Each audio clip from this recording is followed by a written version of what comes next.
Hello, welcome to daily news analysis. ഇന്ന് 24 August 2024. നമുക്ക് പ്രധാന വാർത്തകൾ എന്തൊക്കെയാണെന്ന് നോക്കാം.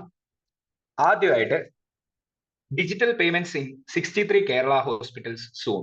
ഇത് GS2 ആൻഡ് GS4, അതായത് ഗവർണൻസിന്റെ ഭാഗത്തും പിന്നെ അതുപോലെ ഗവർണൻസിന്റെ ഭാഗത്ത് GS4-നകത്ത് പെടുന്ന ഒരു ന്യൂസ് ആണ്. രണ്ടാമതായിട്ടുള്ളത് Karnataka Cauvery body writes to centre on Mekedatu. GS2-നകത്ത് ഇന്റർസ്റ്റേറ്റ് വാട്ടർ ഡിസ്പ്യൂട്ട്സ് പോലുള്ള കാര്യങ്ങളിൽ ഇമ്പോർട്ടന്റ് ആണ്. മൂന്നാമതായിട്ട് വരുന്നത് പിന്നെ ഈ മേഘദാതു എന്ന് പറയുന്ന location prelims point of view important ആണ്. Third news, the road to 2047 for Indian agriculture. GS3-ക്കകത്ത് അഗ്രികൾച്ചർ ടോപ്പിക്ക് വരുന്നതാണ്. പിന്നെ ഒരു പ്രിലിംസ് ക്വസ്റ്റ്യൻ നമ്മൾ ഇന്ന് ഡിസ്കസ് ചെയ്യുന്നത്. നമുക്ക് ഫസ്റ്റ് ന്യൂസിലേക്ക് പോകാം. Digital payments in 63 Kerala hospitals soon. ഞാൻ പറഞ്ഞ പോലെ GS2 ഗവർണൻസും GS4 ഗവർണൻസിനകത്ത് വരുന്ന ന്യൂസ് ആണ്. 63 കേരളത്തിലെ 63 ആശുപത്രികളിൽ ഡിജിറ്റൽ പേയ്മെന്റ്സ് ഉടനെ വരുന്നു എന്നാണ് ആ news. The health department is creating facilities in government hospitals for enabling digital payments for various hospital services. നമുക്കറിയാം UPI, debit cards, credit cards, ഇന്നത്തെ കാലത്ത് ക്യാഷ് കൊണ്ടുപോകുന്ന ആളുകൾ ഉണ്ട്, പക്ഷെ അത് കമ്പാരിറ്റീവ്ലി ഇപ്പൊ കുറഞ്ഞു വന്നുകൊണ്ടിരിക്കുകയാണ്. റൂറൽ ഏരിയാസിൽ പോലും ഈ ഡിജിറ്റൽ പേയ്മെന്റ്സ് പെൻറൈറ്റ് ആയി തുടങ്ങിയിട്ടുണ്ട്. സോ നമുക്ക് ഇന്നത്തെ കാലത്ത് ഹെൽത്ത് ഡിപ്പാർട്ട്മെന്റും ഇതിനനുസരിച്ച് അപ്ഡേറ്റഡ് ആയിട്ട് ഡിജിറ്റൽ പേയ്മെന്റ്സിലേക്ക് മാറേണ്ടത് അത്യന്താപേക്ഷിതമാണ്. സോ ഈ ആർട്ടിക്കിളിൽ ആയിട്ട് ബന്ധപ്പെട്ട് നമുക്ക് എന്നാ മനസ്സിലാക്കാൻ പറ്റുന്നത്, നമുക്കിപ്പം ഈ ഡിജിറ്റൽ പേയ്മെന്റ്സും ഗവൺമെന്റ് ഹോസ്പിറ്റൽസ് അക്സെപ്റ്റ് ചെയ്യാൻ തുടങ്ങുകയാണെന്നാണ് പറയുന്നത്. Point of service machines will be used to enable digital payments. ഈ point of service machine, POS machine എന്നൊക്കെ നമ്മൾ കേട്ടിട്ടുണ്ട്. എവിടെയാണ്? നമ്മൾ റേഷൻ കടയിൽ പോകുമ്പോഴൊക്കെ നമുക്കറിയാം പോസ്റ്റ് മെഷീൻസിലാണ് നമ്മൾ കൈവച്ച് നമ്മൾ അറിയാവുന്ന കാര്യം. പിന്നെ അല്ലെങ്കിൽ തന്നെ അത് പോസ്റ്റ് മെഷീൻ. അത് കൂടാതെ നമുക്ക് പെട്രോൾ ഒക്കെ അടിച്ചു കഴിയുമ്പോഴത്തേനും നമുക്ക് കാർഡ് പേയ്മെന്റ്സ് സ്വൈപ്പ് ചെയ്തിട്ടാണ് നമ്മൾ എടുക്കുന്നത്. അതൊക്കെ എന്താ? പോയിന്റ് ഓഫ് സർവീസ് മെഷീൻസ് ആണ്. അപ്പൊ ഇതൊക്കെ എന്താ ഹോസ്പിറ്റൽസിലും വരാൻ പോകും. Digital payments will be enabled in the first phase in 63 hospitals from taluk hospitals to medical colleges where health has been implemented. Taluk ആശുപത്രിയിലും മെഡിക്കൽ കോളേജസിലും വരെ എന്ത് ആ ഒരു ഫസ്റ്റ് ഫേസിൽ നമ്മൾ ഇത് ഇംപ്ലിമെന്റ് ചെയ്യാൻ പോകും. The public can also take OP tickets ഓൺലൈനായിട്ട് OP ടിക്കറ്റ് എടുക്കാം ahead of time in all government hospitals where health has been implemented. നമുക്ക് ആ വലിയ ക്യൂ നമുക്ക് ഒഴിവാക്കാൻ പറ്റും. നമ്മൾ ഗവൺമെന്റ് ആശുപത്രി പോകുമ്പോൾ മെയിൻ ആയിട്ട് നമ്മൾ ഫേസ് ചെയ്യുന്ന ഒരു ബുദ്ധിമുട്ടാണ് OP ടിക്കറ്റ് എടുക്കാൻ വേണ്ടി നിൽക്കുന്ന ക്യൂ എന്ന് പറയുന്നത്. അത് നമുക്ക് ഹെൽത്ത് ആപ്ലിക്കേഷൻ വഴി നമുക്ക് എന്താ കുറയ്ക്കാൻ പറ്റും. Those who come to the OP clinics in hospitals directly also need not wait in queue. അപ്പം OP ക്ലിനിക്കിൽ നമ്മൾ നേരിട്ട് ആശുപത്രി വരുവാണെങ്കിൽ നമ്മൾ ഇനി മുതൽ എന്താ ക്യൂ നിൽക്കേണ്ട ആവശ്യമില്ല. They can scan the QR code displayed in the counter for taking the OP ticket. അവിടെ ഒരു കൗണ്ടറിന് മുന്നേ ഒരു QR കോഡ് വെച്ചിരിക്കും. നമ്മൾ അത് സ്കാൻ ചെയ്യുക, OP ടിക്കറ്റ് എടുക്കുക. A mobile app on Android platform is also being ready as part of eHealth. On its launch, those who seek treatment in hospitals where eHealth has been implemented can see their എന്തൊക്കെ കാണാൻ പറ്റും? Electronic health record, നമ്മുടെ prescription അല്ല previous health history, കാര്യങ്ങളൊക്കെ നമ്മൾ മുന്നേ ഡോക്ടറെ കണ്ട വിവരങ്ങളും എല്ലാം നമുക്ക് ഇലക്ട്രോണിക്കലി സ്റ്റോർ ചെയ്ത് വെക്കാൻ പറ്റും. കൂടാതെ ലാബ് റിസൾട്ട് അറിയാൻ പറ്റും. പിന്നെ ഫാർമസി സ്ലിപ്പുകൾ കാണാൻ പറ്റും ഈ ആപ്പിന്. All digital services including payments will be possible through this app. എല്ലാ ഡിജിറ്റൽ സർവീസസ് ഇൻക്ലൂഡിംഗ് പേയ്മെന്റ്സ് വരെ നമുക്ക് ഇതിനകത്തൂടെ ചെയ്യാൻ പറ്റും. ഇനി ഹെൽത്ത് എന്താണെന്ന് നോക്കാം. Health is the pioneer project funded by Government of India and Department of Health and Family Welfare, Government of Kerala, designed to provide residents of Kerala with a convenient centralized health care system. As the system is Aadhaar based, citizens will have unique identification and unified healthcare record. ഇത് health എന്ന് പറയുന്നത് government of ഇന്ത്യയും department of health and family welfare, government of കേരളയും കൂടെ jointly തുടങ്ങിയിരിക്കുന്ന ഒരു pioneer project, ആദ്യത്തെ ഒരു project ആണ് ഹെൽത്ത് എന്ന് പറയുന്നത്. ഇത് ഹെൽത്തിന്റെ വെബ്സൈറ്റിൽ നിന്ന് എടുത്ത ഒരു എബൌട്ട് ആണ് ഇപ്പൊ നമ്മൾ കണ്ടുകൊണ്ടിരിക്കുന്നത്. എന്തിനു വേണ്ടി ഇത് തുടങ്ങിയിരിക്കുന്നത്? നമുക്ക് ഒരു സെൻട്രലൈസ്ഡ് ആയിട്ടുള്ള ഒരു ഹെൽത്ത് കെയർ സിസ്റ്റം കൺവീനിയന്റ് ആയിട്ട്, അതായത് ഒത്തിരി ക്യൂവിൽ നിൽക്കാതെ, ഇപ്പം മെഡിക്കൽ റെക്കോർഡ്സ് എല്ലാം എല്ലാവരും സൂക്ഷിച്ചു വെക്കാൻ പറ്റണമെന്നില്ല. ഇന്നത്തെ ഈ വെള്ളപ്പൊക്കത്തിന്റെ ഒക്കെ കാലത്ത് ചില സാധനങ്ങളൊക്കെ നമുക്ക് ഇങ്ങനത്തെ ചെറിയ ചെറിയ സാധനങ്ങളൊക്കെ മിസ്സാകാൻ വരെ ചാൻസസ് ഉള്ള സമയം. സോ ഇതെല്ലാം എന്താ നമ്മൾ ഡിജിറ്റലൈസ്ഡ് ആയിട്ട് സ്റ്റോർ ചെയ്യുക. നമുക്ക് എന്ത് കിട്ടും? യൂണീക്ക് ഐഡന്റിഫിക്കേഷൻ, ഒരു UHID എന്ന് പറയും, യൂണീക്ക് ഹെൽത്ത് ഐഡന്റിഫിക്കേഷൻ കാർഡ് കിട്ടും. ഈ UHID ആയിട്ട് ചെന്ന് കഴിഞ്ഞാൽ ഇന്നത്തെ കാലത്ത് പല ഹോസ്പിറ്റൽസിലും ഇത് ഇംപ്ലിമെന്റ് ചെയ്ത ഹോസ്പിറ്റൽസ് UHID കാർഡ് കൊണ്ട് അതെടുത്തിട്ടാണ് പേഷ്യൻസ് ഒക്കെ പോകുന്നത്. കാരണം പിന്നെ ചെല്ലുമ്പോഴത്തേനും ആ ഒരു നമുക്ക് ഭയങ്കര ഫീസിബിൾ ആൻഡ് കൺവീനിയന്റ്, പെട്ടെന്ന് നമുക്ക് ഡോക്ടറെ കാണാൻ പറ്റും. ഓക്കെ, ഇതിന്റെ വിഷനും മിഷനും എന്താണെന്ന് നമുക്ക് നോക്കാം. Society that can afford health care cost, that is healthy, active and vibrant to fight against life style and modern diseases. ഇതിന്റെ ഇത്ര ഉള്ളൂ. ശരിക്കും പറഞ്ഞാൽ ഇതൊരു സോഷ്യൽ വെൽഫെയർ ആണ് നമ്മൾ ഇതിനകത്തൂടെ കൊണ്ടുവരുന്നത്. അല്ലെങ്കിൽ ഗവൺമെന്റിന്റെ ഉത്തരവാദിത്വം എന്താ? ശരിക്കും പറഞ്ഞാൽ വെൽഫെയർ ഓഫ് ദ പീപ്പിൾ. അപ്പൊ അത് എൻഷുർ ചെയ്യാൻ പറ്റും. നമ്മൾ ഒത്തിരി നൂലാമാലയും കാര്യങ്ങളൊന്നും ഇല്ല. പിന്നെ അതുപോലെ ഒരു നല്ലൊരു റെഗുലേറ്ററി എൻവയോൺമെന്റ് വരും, അൺഎത്തിക്കൽ പ്രാക്ടീസസ് ഒന്നും ഉണ്ടാവുകയില്ല. പിന്നെ പ്രോപ്പർ ആയിട്ടുള്ള ഹെൽത്ത് കെയർ സിസ്റ്റം ആളുകൾക്ക്, ജനങ്ങളിലേക്ക് നമുക്ക് എത്തിക്കാൻ സാധിക്കും. What e health offers to citizens? എന്തൊക്കെയാണ് ഇ ഹെൽത്ത് ജനങ്ങൾക്ക് കൊടുക്കുന്നത് നമുക്ക് നോക്കാം. 1 citizen 1 health record, unique health record for citizens by virtue of Aadhaar based unique health identity card. Aadhaar base ചെയ്തിട്ടുള്ള ഒരു ID കാർഡാണ് നമ്മൾ പൊതുജനങ്ങൾക്ക് കൊടുക്കുന്നത്. അതുവഴി നമുക്ക് എല്ലാ ഹെൽത്ത് റെക്കോർഡ്സും നമുക്ക് സൂക്ഷിക്കാൻ പറ്റും. 1 സിറ്റിസൺ 1 ഹെൽത്ത് റെക്കോർഡ് എന്നുള്ള ആസ്പെക്ട് അതിനകത്തേക്ക് കൊണ്ടുവരാൻ പറ്റും. He or she can use the card four life long at government hospitals for getting treatment. ഇത് നമുക്ക് ലൈഫ് ലോങ് ഗവൺമെന്റ് ആശുപത്രിയിൽ നമുക്ക് ചെല്ലുമ്പോൾ ട്രീറ്റ്മെന്റിന് വേണ്ടി ഉപയോഗിക്കാം. പിന്നെ ഇത് കൂടാതെ വേറെ എന്താ അഡ്വാൻറ്റേജ്? ഓൺലൈൻ അപ്പോയിന്റ്മെന്റ് എടുക്കാം ഗവൺമെന്റ് ഹോസ്പിറ്റൽസിൽ ഡോക്ടർമാരെ കാണാൻ വേണ്ടി. അപ്പോഴും നമുക്ക് എന്താ, നമുക്ക് ടൈം സ്ലോട്ട് ഒക്കെ വെച്ച് നമുക്ക് ആ ടൈമിൽ ചെന്നാൽ മതിയാകും. നമുക്ക് ആ അൺനെസസറി ആയിട്ടുള്ള ലാഗും ഡിലേസും ഒക്കെ കുറയ്ക്കാൻ പറ്റും. പിന്നെ കൂടാതെ ടെലിമെഡിസിൻ കൺസൾട്ടേഷനും ഉണ്ട്. നമ്മൾ കോവിഡിന്റെ സമയത്ത് നമ്മൾ കണ്ടതാണ്, കൂടുതലായിട്ടും ആളുകൾ ടെലി കൺസൾട്ടേഷനിലേക്കൊക്കെ മാറിയ സമയമായിരുന്നു. E health offers the citizens to consult the expert doctors virtually through telemedicine. അവിടെ പോകേണ്ട പോലും ആവശ്യമില്ല. ഇ ഹെൽത്ത് ആപ്പ് വഴി, ഇ ഹെൽത്ത് ആപ്പ് വഴി എന്ത് ചെയ്യാൻ പറ്റും? നമുക്ക് ഡോക്ടറെ കണ്ട് കൺസൾട്ടേഷൻ വാങ്ങി പ്രിസ്ക്രിപ്ഷൻസും വാങ്ങി നമുക്ക് പോകാൻ പറ്റും. നമുക്ക് മരുന്ന് വാങ്ങിയാൽ മതിയാവും വീട്ടിലിരുന്നുകൊണ്ട്. ഓക്കെ, ഇപ്പോഴുണ്ട് ഈ സഞ്ജീവനി എന്നൊക്കെ പറഞ്ഞ് സെൻട്രൽ ഗവൺമെന്റിന്റെ ഇനിഷ്യേറ്റീവിനെ പറ്റിയൊക്കെ നമുക്ക് അറിയാവുന്നതാണ്. നമ്മൾ പലരും അങ്ങനെയൊക്കെ അത്യാവശ്യം ചെറിയ രോഗങ്ങൾക്ക് ഇപ്പൊ ആശുപത്രിയിലൊന്നും പോകാതെ തന്നെ നമുക്ക് വീട്ടിൽ ഇരുന്ന് നമ്മൾ ഇതൊക്കെ ചെയ്തിട്ടുള്ള ആളുകളും ഇതിനകത്ത് കാണും. സോ ഇല്ലെങ്കിൽ അങ്ങനെ ഒരു പോർട്ടൽ ഉണ്ട്, ഈ സഞ്ജീവനി എന്നൊക്കെ പറയും. ജസ്റ്റ് ഒന്ന് സെർച്ച് ചെയ്ത് നോക്കുക. ആപ്ലിക്കേഷൻ നല്ലൊരു ആപ്ലിക്കേഷൻ ആണ്. The health system, the health services perform the chief function of delivery of primary healthcare in a wholesome manner. നമ്മൾ മെയിൻ ആയിട്ട് എന്താ ഉദ്ദേശിക്കുന്നത്? ചീഫ് ഫംഗ്ഷൻ എന്ന് പറഞ്ഞാൽ പ്രൈമറി ഹെൽത്ത്, ജനങ്ങൾക്ക് വേണ്ട ബേസിക് ആയിട്ടുള്ള ഹെൽത്ത് കെയർ നമുക്ക് ഇതിനകത്തൂടെ എന്താ ചെയ്യാൻ പറ്റും? ഡെലിവറി ചെയ്യാം. അപ്പം ഇതിന്റെയൊക്കെ ഈ ഗവർണൻസ് പോലുള്ള കാര്യങ്ങൾ എന്താണ് നമ്മൾ മെയിൻ ആയിട്ട് ഉദ്ദേശിക്കുന്നത്? എഫക്റ്റീവ് സർവീസ് ഡെലിവറിയാണ് നമ്മൾ കൊടുക്കാൻ പറ്റും. ഓക്കെ, ഈ ഹെൽത്തിന്റെ ഒരു കോടക്കീഴിൽ നമ്മൾ ഇവിടെ ആക്കിയിട്ടുണ്ട്. High quality health care at your door step. അത് ഞാൻ പറഞ്ഞു, വെർച്വലി ടെലി കൺസൾട്ടേഷൻ നടത്താൻ പറ്റും. പിന്നെ സീംലെസ് OP ക്ലിനിക്ക്, നമ്മൾ അവിടെ ചെന്ന് ക്യൂയിൽ നിൽക്കേണ്ട, നമുക്ക് പെട്ടെന്ന് തന്നെ സ്കാൻ ചെയ്ത് നമുക്ക് ഡോക്ടറെ കണ്ട് പോകാൻ പറ്റും. പിന്നെ അല്ലെങ്കിൽ തന്നെ നമുക്ക് നേരത്തെ അപ്പോയിന്റ്മെന്റ് എടുത്തിട്ട് പോകാൻ പറ്റും. അങ്ങനെ കുറെ കാര്യങ്ങളുണ്ട്. 1 സിറ്റിസൺ 1 ഹെൽത്ത് റെക്കോർഡ്. ഡോക്ടറെ കാണുമ്പോൾ തന്നെ അവർക്ക് ആധാർ ബേസ്ഡ് ആയതുകൊണ്ട് തന്നെ നമ്മുടെ ഈ നമ്പർ അവിടെ എത്തുമ്പോഴത്തേക്ക് തന്നെ നമുക്ക് എന്നെ ചെയ്യാൻ പറ്റും? നമുക്ക് അവിടെ ഡോക്ടർക്ക് ഈ ആളുടെ പേഷ്യന്റിന്റെ ഫുൾ ഹിസ്റ്ററിയും കാര്യങ്ങളും ഒക്കെ നമുക്ക് അറിയാൻ പറ്റും. ഓൺലൈൻ അപ്പോയിന്റ്മെന്റ്സ് എടുക്കാം ഏത് ആശുപത്രിയിലും, ഈ ഹെൽത്ത് ഉള്ള ആശുപത്രികളിൽ. പിന്നെ കൂടാതെ integrated picture archive and communication system. ഇതെല്ലാം റെക്കോർഡ്സ് ആയിട്ട് നമ്മൾ എന്ത് ചെയ്യും? സൂക്ഷിക്കാൻ പറ്റും.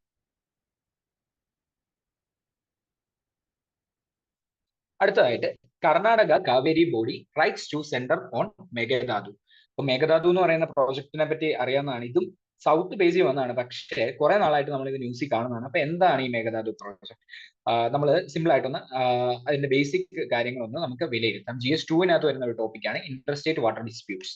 ഓക്കെ, മേഘദാതു പ്രോജക്ട് എന്ന് പറഞ്ഞാൽ കർണാടകയായിട്ട് ബന്ധപ്പെട്ട പ്രോജക്റ്റ് ആണ് നമുക്കറിയാം. Mekedatu is ₹9,000 crore project proposed in Ondigonlu in Karnataka. കർണാടകയിൽ 9,000 കോടിയുടെ ഒരു പ്രോജക്റ്റ് ആണ് ഈ മേഘദാതു എന്ന് പറയുന്നത്. പ്രോജക്ട് സൈറ്റ് എന്ന് പറയുന്നത് confluence of Cauvery and its tributary Arkavathi. Okay, കാവേരിയുടെയും അർക്കാവതിയുടെയും ഒരു ട്രിബ്യൂട്ടറിയുടെ കോൺഫ്ലുവൻസിലാണ് എന്ത് വരാൻ പോകുന്നത്. ഈ പൊസിഷൻ ഇവിടെ ഈ മാപ്പിനകത്ത് നമുക്ക് കാണാൻ പറ്റും. കാവേരി നദി ഇതിലൂടെ ഒഴുകുന്നുണ്ട്. കൂടാതെ ഇവിടെ എന്തുണ്ട്? അർക്കാവതി എന്ന് പറഞ്ഞൊരു കാവേരിയുടെ ഒരു ട്രിബ്യൂട്ടറിയും വരുന്നുണ്ട്. ചിലപ്പോൾ ഇങ്ങനെയൊക്കെ പ്രിൻസ് ചോദിക്കാം, Arkavathi is a tributary of Cauvery. അപ്പോൾ അതൊക്കെ എന്താണ്, ശരിയാണെന്ന് നമ്മൾ മനസ്സിലാക്കി. ഓക്കെ, അപ്പൊ ആ ഒരു കോൺഫ്ലുവൻസ്, അതിന്റെ ജോയിനിങ് പോർഷനിലാണ് എന്ത് ഈ മേഘദാതു പ്രോജക്ട് പ്രൊപ്പോസ് ചെയ്തിരിക്കുന്നത്. Reservoir aimed at ensuring drinking water to Bengaluru and adjacent areas. ഇതിന്റെ ഉദ്ദേശം എന്താ? ബംഗളൂരുവിലും, അതായത് ബാംഗ്ലൂരും, പിന്നെ അഡ്ജസന്റ് ഏരിയാസിലും, ചുറ്റുമുള്ള ഏരിയാസിലും എന്താ? ഡ്രിങ്കിങ് വാട്ടർ എൻഷുർ ചെയ്യണം. Project also envisioned to generate 400 megawatt of power.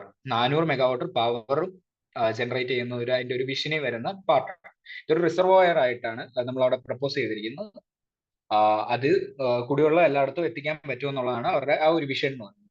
ഇതിനകത്തെ സുപ്രീം കോടതിയുടെ ഒരു അതായത് കാവേരി നദി ചെന്ന് എങ്ങോട്ടാ ചെല്ലുന്നത്? തമിഴ്നാട്ടിൽ കൂടെയാണ് ചെല്ലുന്നത്. അപ്പം കർണാടക ഇത് ഇൻവോൾവ് ആണ്, തമിഴ്നാട് ഇൻവോൾവ് ആണ്. അപ്പം കർണാടകയാണ് മോളിൽ ഉള്ള പാർട്ട് എന്ന് പറയുന്നത്. ആ മോളിൽ നിന്ന് ഒഴുകി വരുന്ന വെള്ളം താഴെ തമിഴ്നാട്ടിലേക്ക് എത്തും. ഓക്കെ, എന്നിട്ട് നേരെ ചെന്ന് ബേ ഓഫ് ബംഗാളിൽ പതിക്കുകയാണ് ചെയ്യുന്നത്. സോ നമുക്ക് സുപ്രീം കോടതി ഇത് ഇൻവോൾവ് ചെയ്തു, കാരണം ഇതൊരു ഡിസ്പ്യൂട്ട് ആയിട്ട് കിടക്കുകയാണ് കർണാടകയും തമിഴ്നാടും തമ്മിലുള്ള. അവിടുത്തെ വെള്ളം എത്രത്തോളം ആർക്ക് പോകാം ആ രീതിക്ക്. ഓക്കെ, അപ്പൊ സുപ്രീം കോടതി എങ്ങനെ സെറ്റിൽ ചെയ്തതെന്ന് നോക്കാം. Supreme Court has settled the sharing of Cauvery water with Karnataka required to release 177.25 billion cubic feet, അതാണ് TMC ഫീറ്റ് എന്നിട്ടേക്കുന്നത്. But only during a normal year. ഒരു നോർമൽ വർഷത്തിൽ എന്ത് ചെയ്യാം? കർണാടകത്തിൽ നോർമൽ വർഷം എന്ന് പറഞ്ഞാൽ not in a year of deficit rainfall, മഴ കുറഞ്ഞ വർഷമല്ല, സാധാ മഴ കിട്ടുന്ന ഒരു വർഷം കർണാടക തമിഴ്നാടിന് 177.25 ബില്യൺ ക്യൂബിക് ഫീറ്റ് വെള്ളം കൊടുക്കണം എന്നായിരുന്നു സുപ്രീം കോടതിയുടെ വെർഡിക്റ്റ് എന്ന് പറയുന്നത്. Tamil Nadu has a right to 177.25 TMC feet, but only during a normal monsoon. Normal മൺസൂണിൽ മാത്രമേ തമിഴ്നാടിന് അതൊരു റൈറ്റ് ആയിട്ടുള്ളൂ. അല്ലാത്ത വർഷം എന്താ, ആ ഒരു റൈറ്റ് ഇല്ല തമിഴ്നാടിന്. ഓക്കെ, മനസ്സിലായെന്ന് വിശ്വസിക്കുന്നു. Karnataka chief minister emphasizes that the Meghdadu Reservoir will help meet Bengaluru's drinking water needs and enable Karnataka to release water to Tamil Nadu during a distress year, as 65 TMC feet of water can be impounded, which would otherwise end up in the sea. കർണാടകയുടെ മുഖ്യമന്ത്രി എന്താ പറഞ്ഞത്?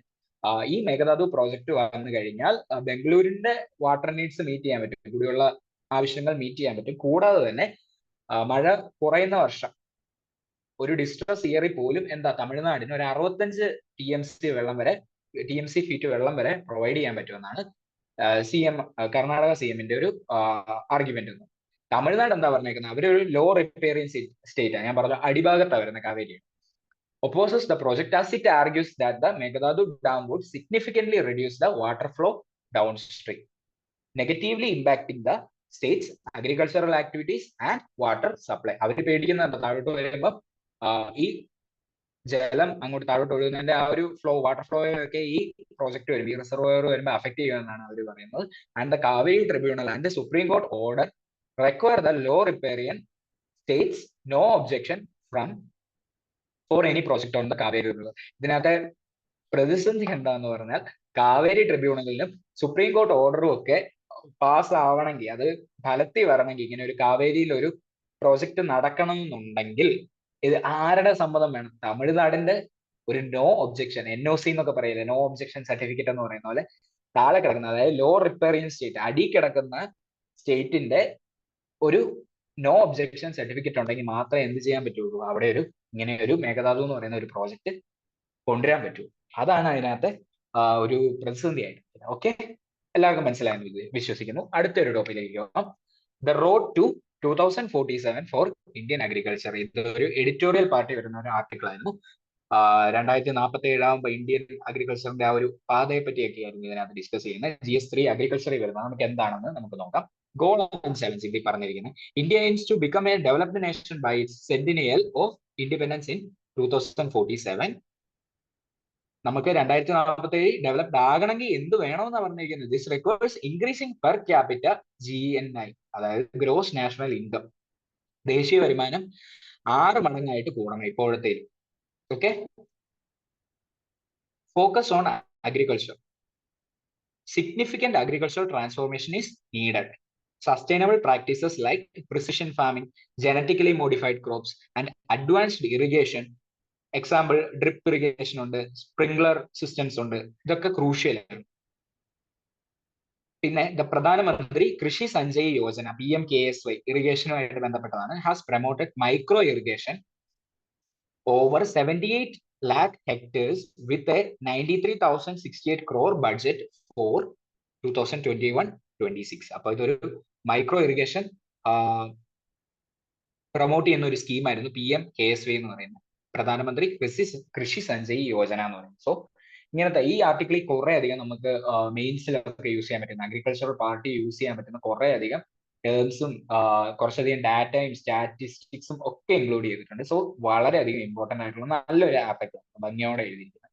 ഇനി risk management ആയിട്ട് പറയുന്നത് നമുക്കൊരു insurance scheme ഒക്കെ ഉണ്ടെന്ന് അറിയാം. പ്രധാനമന്ത്രി ഫസൽ ബീമ യോജന എന്ന് പറയുന്നത് offers financial assistance for crop losses covering 49.5 crore farmers with claims over 1.45 lakh crore. അപ്പം ഈ സ്റ്റാറ്റിൽ ഈ കൃത്യമായ ഫിഗേഴ്സ് ഒന്നും ഓർത്തിരിക്കേണ്ട. അപ്രോക്സിമേറ്റ് ഒരു 49.5, അതായത് ഒരു 50 കോടി അടുത്ത് ഫാർമേഴ്സിനെ കവർ ചെയ്യുന്ന ഒരു പ്രോജക്റ്റ് ആണ് ഈ പ്രധാനമന്ത്രി, ഒരു സ്കീമാണ് പ്രധാനമന്ത്രി ഫസൽ ബീമ യോജന എന്ന് പറയുന്നത്. Okay, electronic national agriculture market eNAM പോർട്ടലിനെ കുറിച്ചൊക്കെ നമുക്ക് അറിയാവുന്നതാണ്, പല DNSൽ നമ്മൾ ഡിസ്കസ് ചെയ്തിട്ടുള്ളതാണ്. ENAM integrates markets electronically benefiting 1.76 million farmers with trade worth 2.88 lakh crore. ENAM portal എന്ന് പറയുന്ന ഇലക്ട്രോണിക് നാഷണൽ അഗ്രികൾച്ചർ മാർക്കറ്റ് ആണ്. നമ്മൾ ഇന്റഗ്രേറ്റ് ഇതിന്റെ ഉദ്ദേശം എന്ന് പറഞ്ഞാൽ എന്താ, മാർക്കറ്റ്സിനെ എല്ലാം ഇലക്ട്രോണിക്കലി ഇന്റഗ്രേറ്റ് ചെയ്യുക. അപ്പൊ നമുക്ക് വേണ്ട സാധനങ്ങളൊക്കെ അതിനകത്ത് സെയിൽ ചെയ്യാൻ പറ്റും. ഒരു ഇലക്ട്രോണിക് മാർക്കറ്റ് ആണ് ഈനാം എന്ന് പറയുന്നത്. പിന്നെ sector imbalance, agriculture employees 46 of its work force, 46%, അതായത് 100 പേരെ എടുത്ത 46 പേരും ഇന്ത്യയിലെ എന്തിലാ വർക്ക് ചെയ്യുന്നത്, അഗ്രികൾച്ചറിലാണ് വർക്ക് ചെയ്യുന്നത്. പക്ഷേ but contributes only 18 to GDP. അതായത് 100 നമ്മുടെ GDP എങ്കിൽ അത് 18 രൂപ മാത്രം. 100 രൂപ നമ്മുടെ GDP എങ്കിൽ അത് 18 രൂപ മാത്രമേ എവിടെ നിന്ന് വരുന്നുള്ളൂ, അഗ്രികൾച്ചറിൽ നിന്ന് വരുന്നുള്ളൂ. പക്ഷേ നമ്മുടെ 100-ൽ 46 പേര് അല്ലെങ്കിൽ 46% ആളുകളും എവിടെയാണ് വർക്ക് ചെയ്യുന്നത്, അഗ്രികൾച്ചറിലാണ് വർക്ക് ചെയ്യുന്നത്. പക്ഷെ 18% നമ്മുടെ GS നമുക്ക് ഉള്ളൂ. ഓക്കെ,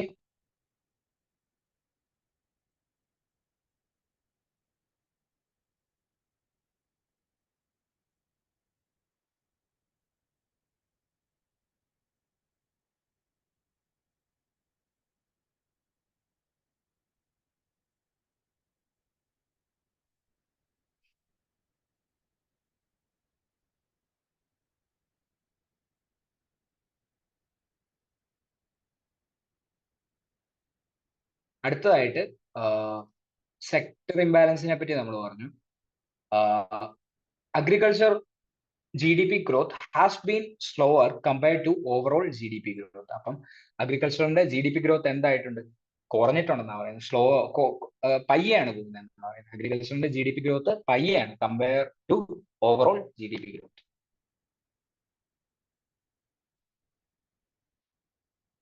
അടുത്തതായിട്ട് ഇതിനകത്ത് പറയുന്ന ഫ്യൂച്ചർ പ്രൊജക്ഷൻസ് പറയുന്നുണ്ട്. By 2047 agriculture's GDP share might drop to 7 to 8%, though it will still employ over 30% of the workforce if current trend continues.